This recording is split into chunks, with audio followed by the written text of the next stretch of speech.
Welcome to episode 6 of ISB's Breathing Fire podcast. I'm your host, Coach Vic, and today we have members of our Duke of Edinburgh team, and we're going to get to know them, a little more about the program and everything that's involved with that. So welcome, everybody. Hello. Thank you.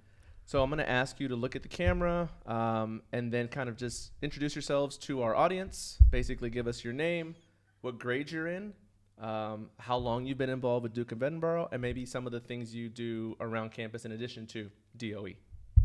Okay. So I'm Soph, Sophia Ailing, go by Soph. I'm in grade 10, and this is my first year of DOE. Okay, cool. My name is Thomas Muse. Thomas, doesn't matter. I'm in grade 10. This is my first year of DOE, and I do a lot of sports around school. Hi, I'm Ryan. I'm in grade 11, and this is my second year of DOE.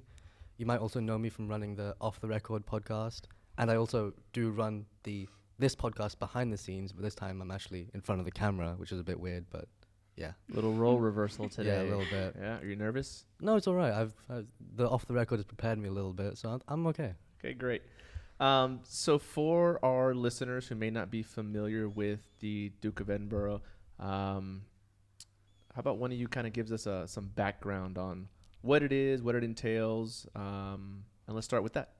Who wants to go? I think our 2-year member should go. So most people know it for the expeditions and like the horror stories of all the injuries and like your feet, getting calluses and whatever. But it's more than that.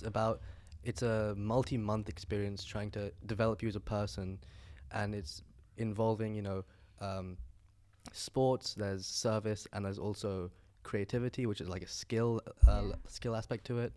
And I know for me, I have to do 6 months of each. I know still bronze has to do 3 months of each. And it's not just about the expedition itself, it's more about developing you into a more global person in general, and a well-rounded person. And I think that's the main goal of DOE. Okay, cool. I'm going to question a little bit of what you just shared. With the creativity part, what you do here at the podcast, is that kind of count towards that, or is it similar? Could it be used? So it's not actually creativity, it's actually called skill. Yeah. And you have to learn a new skill. Okay. And so for me, this is service. So I count this towards my service aspect. For me, my skill is actually learning drone photography, and that's my skill. But this doesn't count towards that because I'm not actually learning anything new. Okay. And then for the group, you mentioned something about bronze. So I'm going to call it DOE for the listeners who are out there, just to shorten it up a little. Duke of Edinburgh we call it DOE around campus. So you mentioned bronze, and so I'm told there's levels or categories associated with this. Does somebody want to kind of enlighten me on that part a little bit? I would say bronze level. That's the first year. That's what Sophia and I are in. That's a 1-year commitment, 3 months, where you're doing what silver and gold are doing, just a little less time input. Okay. So for our skill, service, and action, I personally did cycling to school because I cycle to school every day. I also did for my service trash cleanup, and for my skill 3D modeling. What we have to do, you have to get a certain amount of hours for each of those categories. Okay. I think it's 13 hours for everything except for one, which is your main category, which you have to get 23, I think. It was like 24. I think it's 26. It's 26. Yeah. Oh, yeah. So somewhere in the 20s. Yeah, Yeah. somewhere in the 20s. And then that's for bronze. And then for silver, it's a lot more time commitment. It's 26 for all 3 of them. Yeah. Oh, wow. Yeah. Okay. So the difference is how much time you want to put towards your own personal growth, essentially. Learning new Yeah, skills. but the Mhm. thing is, Okay. you can't jump stages, so we have to do bronze. I'm First, pretty yeah. sure, and Okay. then once you do bronze, then you can move up to like silver, and then that's when you'd go for gold. So next year you can go for silver. Yeah. Yeah. Is that if you want to, or can you stay at bronze? Like, how does that work? I think if you want to do the program, you would go to silver. Okay. Yeah. Otherwise it would be too easy, and there's no harm in going up to the second Right. level. No, makes sense. So would that imply that next year you'll be going for gold? Well, actually, unfortunately, ISB doesn't offer gold, so it okay. stops at silver. Okay. So I think some universities do offer gold, but don't quote me on that. But yeah, I think the bigger schools do offer gold, and there's actually an age limit. You have to be, I think, minimum 16 or 18. Either one of those, I forgot. Okay. Whereas the bronze, there's a much lower age limit. Okay. So would you do something next year as a grade 12 or? As a grade 12, I mean, the school doesn't offer it, so I really can't. I have no choice. I can't do it. So it's basically a 10th and 11th grade program? Yeah, kind of. Mhm. Okay, cool. So now that's clear in my head. Looking back at your preparation so far up to now, I'm going to ask each of you to share with me like one of your own personal highlights and kind of give some background on that. Who wants to start? Should I start? All of you look like you're just brimming to share, honestly. So yeah, go for So it. we're just starting with like the preparation for the journey. Is that what you're kind of Just asking give me a about? highlight. Give me a highlight so far. Well, so we've Something had memorable. our kind of practice expedition. Okay. So that like leads up to the final expedition, which we're doing in like 2 weeks. time. Yep. Yeah, so I actually was really nervous about the practice expedition. I remember it was the night before, I still hadn't packed my bag, and we had one of the teachers around who was a supervisor for the DOE, and she was like, "Soph, are you excited? Have you packed your bag?" I was like, "No, I think I'll pack it later." She was like, "You need to pack your bag." So that there were like 3 adults and me, and we were all just like pitching in to help me pack my bag. And then I finally got it done, and we actually bought something from like this family who had a bunch of stuff from like DOE previously. Uh-huh. And that really helped. I had some hiking sticks. Didn't look the best, I must say. Looked kind of stupid, but it really helped when we were going uphill. I was like front of the group, you know, Okay, good. setting the pace. So it was really fun though. Like the group that I'm with, they're just a bunch of lovely girls. And we were actually like singing most of the time when we were going on the expedition. So I don't know if you've heard, but for the final expedition, you have to set a goal. Okay. And our goal might be to sing a song, like create a song, and then we have to perform it in front of the entire group. But I'm not sure. When is that goal supposed to be finalized? It's actually already supposed to be finalized. Of course it is. But I think there's a bit of debate as to what we should do, because some people don't want to perform it, which Okay. makes sense. But we shall see, I guess. So not being prepared to pack, but Was the finding a way to get it done with the Yeah, help of And others in is the your end, highlight. it was actually such a fun trip. Like I really enjoyed it. I was worried that I was gonna get blisters. That I would be like, oh, I want to go home. This thing keeps coming up with these blisters. Mhm. That's twice in like Yeah. the first 10 minutes. Well, you do hear stories about like really bad blisters, and if Okay. you're hiking, then but so far, yeah. so good. So far, so good. But knock on wood, I guess. Okay. Highlight. Similar to Soph's, I would say with the expedition, I am in the biking group, and outside of school, as well as biking to and from school every day, I go mountain biking, day trips. I bike a lot. I love my bike, and our expedition was just in our local area, up around Gempen, which is the highest point around Basel, so it's a pretty big landmark. And on the day of the expedition, I was really excited, and my tire broke. So at the school, we had to fix everyone's tires. Everything was breaking apart for some reason. Oh, no. Everyone's bikes were malfunctioning, but we took an extra hour to fix everyone's bikes. We were feeling prepared. We get off, beautiful weather, and we are about an hour in, and it starts raining. But it was fine. We all put our rain jackets on, and we were feeling the groove. We were getting going, and then we got lost for probably half an hour. So, Oh, no. but I mean, that doesn't sound good, but it was really fun. We were navigating around, and then after the rain, it stopped after about 20 minutes. It was like the most beautiful day. The cloud formations were amazing, and the rest of the day was really nice and warm, but with a nice breeze. So it was like a beautiful day. Okay. So started out, had some moments. Yeah. But at the end of the day, it all worked out. Yeah. Yeah. Real quick before I get to your Mhm. highlight, you mentioned the bike group. Is that Yeah. something that is like different Yes. from what we've talked about already? So these two, I'm assuming you Mhm, also yeah. hiked. You can either hike, bike, and there's in the DOE system, there's many other activities that you can do or modes of transportation. But typically people prefer to hike. It's easy. Everyone knows how to hike. Not everyone has a bike or knows how to. I would not call it easy, but thank you for that. Everyone knows how to walk. And biking, it's a little extra. You have to get special gear. You have to get some tire replacements, special racks to place your gear on your bike, and you have to plan an extra long expedition because, of course, you're biking. Going downhill is very fast, and going uphill is a bit faster. And it also takes a little bit more. You have to pack specifically. You can't carry the same tents as everyone because it's a weight requirement.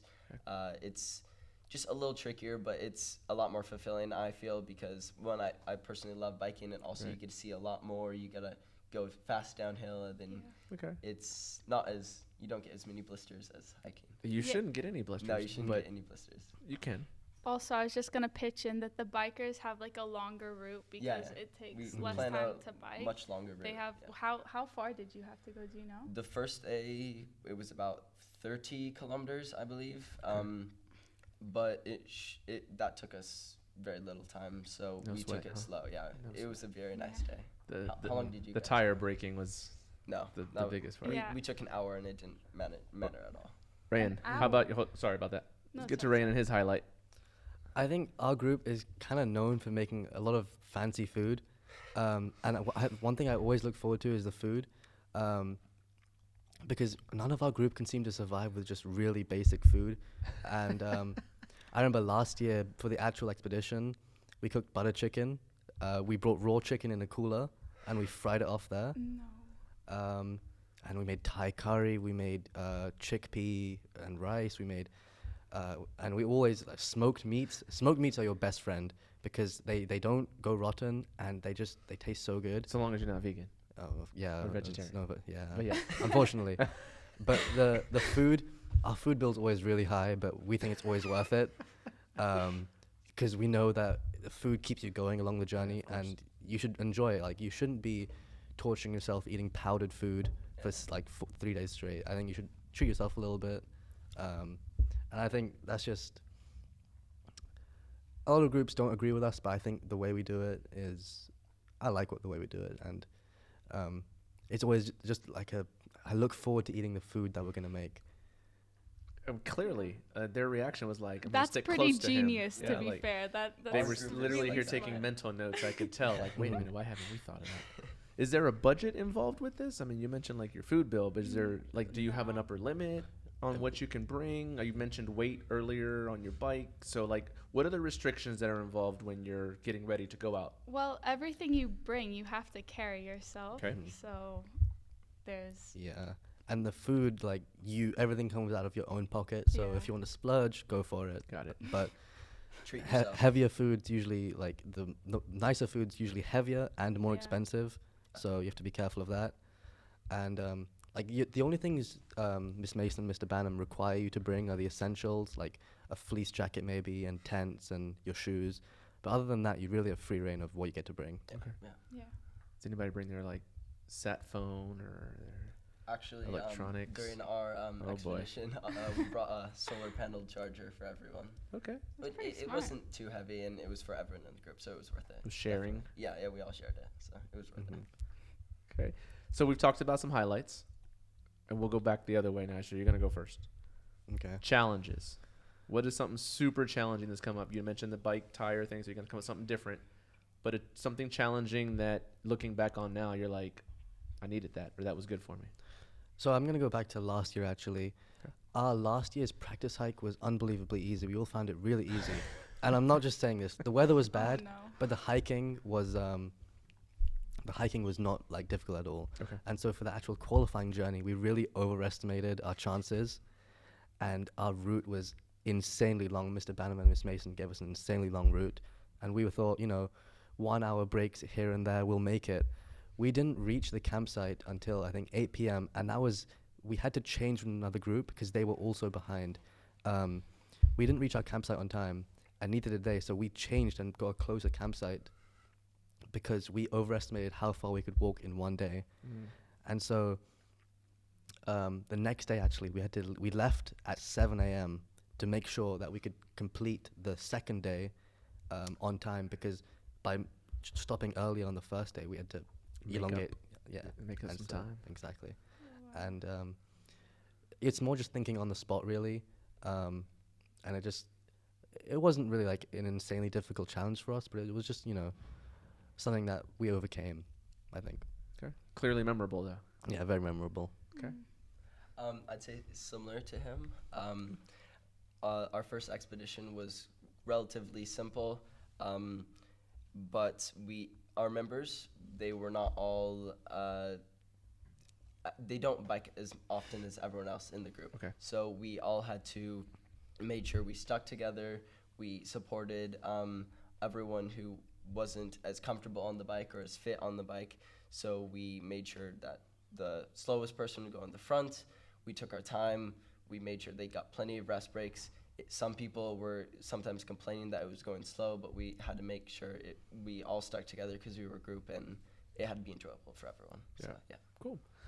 On that note, because you mentioned your group or your team, are you in certain groups? Do you pick those groups? How does that come up? I'm going to get to your challenge in a second, but how does that work? Because you've mentioned groups, both of you mentioned groups a couple of times now, so I'm just trying to get a picture in my head.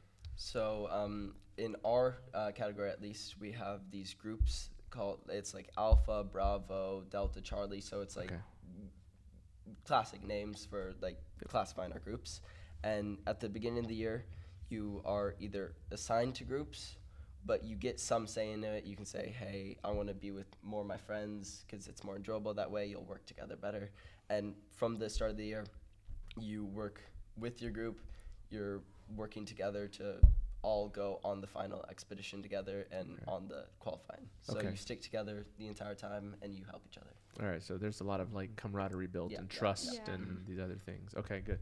Challenge, unless you're going to chime in on that group. Oh, I was going to add on that, like the group, these are the people that you're with. So we have like classes, I don't know what you call them, but after school on Tuesdays. Sessions, yes. We have sessions after school on Tuesdays, and these are the people that like you're with, who you're planning your route card with, because everyone has different like routes that you need to walk, and you're the ones like you're planning the route together, like how far you're going to walk. You're like coming together like, oh, who's bringing what? So maybe like you're in charge of breakfast, you're in charge of lunch, so you're just working together to try and make like the best, I don't know, out of the expedition. Yeah, out of the situation, out of everything. Yeah. Okay, cool. So challenge. Ooh, okay, well, there were a bunch of challenges on the first day. That day did not go very well for us. I probably shouldn't be admitting this, but when I took charge of the map, I actually led my group the wrong way. It happens. So, it does happen. So we had to go back and find the proper route. And then by that time, I was like, yeah, don't give me the map. But I redeemed myself later on by taking the map and leading us to the grounds. So we got there in time. And then when we did get to the grounds, I think we were like the second last group to arrive, which is always, But you weren't the great. last one. We weren't the last, but we were after a major pretty hiccup. How far in the wrong direction did you go? Oh, no, we didn't go in the wrong direction. I Ah. just remember Mr. Hacker, our leader, like running after us because he was helping out another group. Like I think they had gotten lost or like someone needed to rest. So we had gone ahead. And then we just remember running after us and he was like, guys, I don't think this is the right way. And I was like, no, it is. Because I was just like, no, I cannot have led the group the wrong way. Like the one time that I get the map. And then he was like, no, you are going the wrong way. He was really nice about it, to be fair. But then, we had to go all the way back. Thank you. Yeah. We're like, because he was like, you could keep going this way, but you're going to reach like a cliff at one point. So. But you made it. We made it. You made and it. then we made it in quite good time as well because, like, I'm not kidding. Straight after we put up the tents, there was like a huge downpour. I think everyone had to stay in the tents. That's funny. And both of you have both mentioned the word lost, and I don't think in either situation were you lost. No, we were not lost. Disoriented. Disoriented, yeah. There you go. Not lost though. Yeah. Okay. So I know the program's been here on campus now for 34 years. Yep. See, news to you guys. I didn't know that. Ryan's like, I knew that. And so that kind of puts you into kind of a special group. Now, by you hearing that, what goes through your mind as you continue to prepare and then leading up to, and, even to next year as you guys continue to your journey, and then for you becoming like an alumnus member of, a group that's been on for 34 years. What jumps in your head when you hear something like that? I'd say a little bit being proud that so many people have done it before you, and possibly you can either lead by example for people next year who are coming up. If we do silver next year, we can be leaders or examples for what to do or not to do for next year's bronze team, and that's something really special. That's pretty cool. Yeah, I couldn't have said it better myself. That was really well put. How's it sit with you? I just, when we did bronze last year, I think we had almost 60 people. I think we had like 7 or 8 groups, and they were all pretty large. But this year, the silver people are much less. We're all, we have 4 groups, and they're each much smaller, I think 5 per group. Okay. And I think more people should do silver. And I don't know why many people drop out of bronze. Like, after they finish bronze, they don't do silver. Because I don't think, honestly, silver is not too much extra work. You have to do the extra hours. But other than that, there's no sessions after school for us, except the planning ones for the routes. And honestly, the sports outside of school, I do those anyway, so those are getting logged anyway. The service in school gets logged anyway. I mean, I do a little bit of extra, skills, and I think that's just something that you should be doing anyway, learning new skills, and logging it is just a part. Logging it is just a bonus. You get this DOE award by doing the things that you love doing, because the skills that you should be doing shouldn't be something that you're doing just for the sake of it. You should be enjoying it. Yeah. Right. Something that means something to you. Yeah, it's kind of like a passion, but you're just getting credit for it in a way. Yeah. So all of you bronze out there, we expect to see you next year as silvers. And then those of you who aren't in the program yet, we expect to see a nice influx of bronze into this huge, healthy program. So how many people are currently part of the program, roughly? In our bronze? In bronze, there's quite a few. Quite a lot. I'd say close to triple theirs, probably. How many? So you said 3 or 4 groups? We have 4 groups of, I think, 5 or 6. 20. So 20 to 25? Yeah. We have at least 80 people. Wow. Okay. My I'd say maths that. is way I'd off. say that. Wow. Okay, so Mr. Baunham and Ms. Mason may need some help. Yeah. We have a lot. Definitely. Yeah. Okay. You've spoken about the skills a couple times.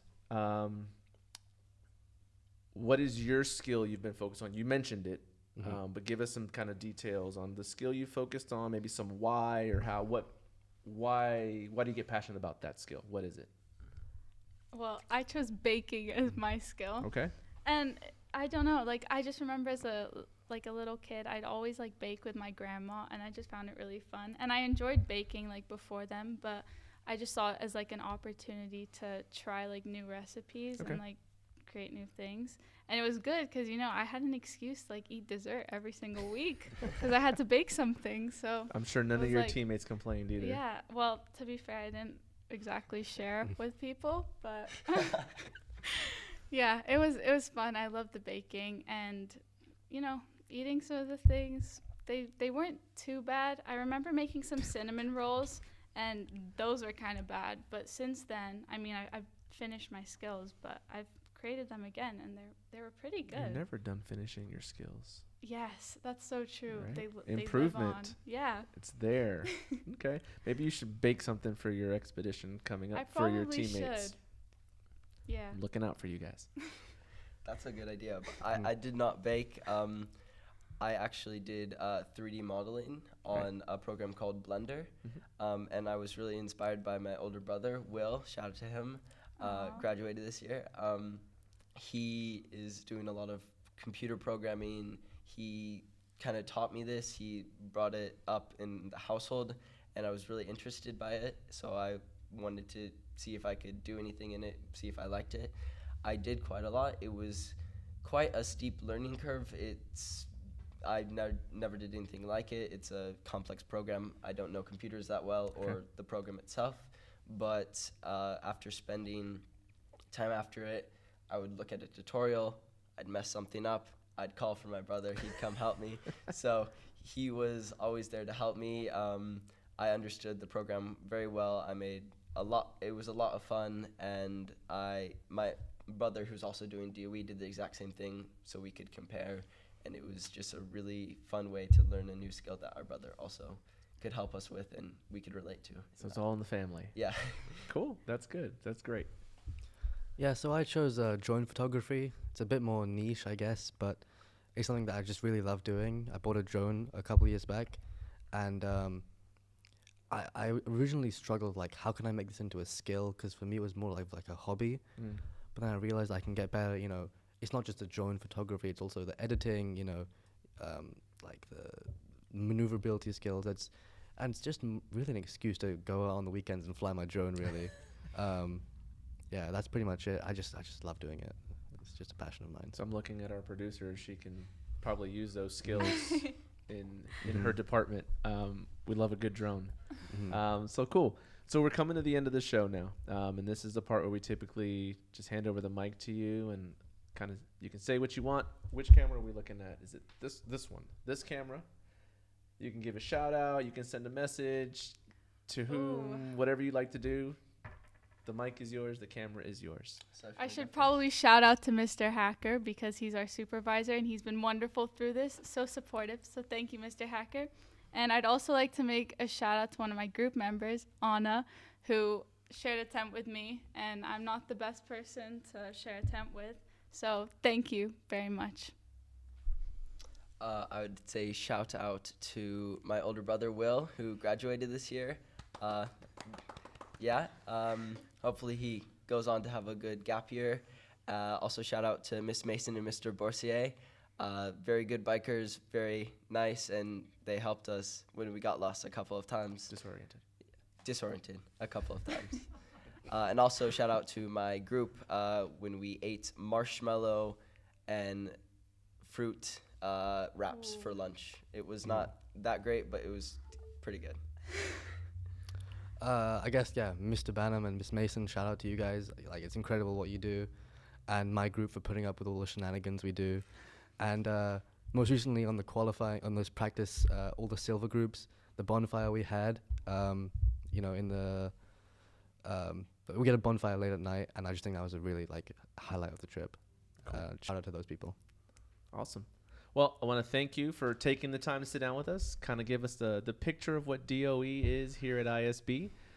Wish you the best in what's to come with DOE. I'm sure you're going to be great. And thank you all for everything that you do happen to do outside of DOE in addition to DOE on campus. So we appreciate it. If you enjoy these podcasts, make sure to subscribe on Spotify or Apple Podcasts. Give us a follow. Make sure you're up to date with everything we're talking about here at ISB. In the meantime, keep breathing fire.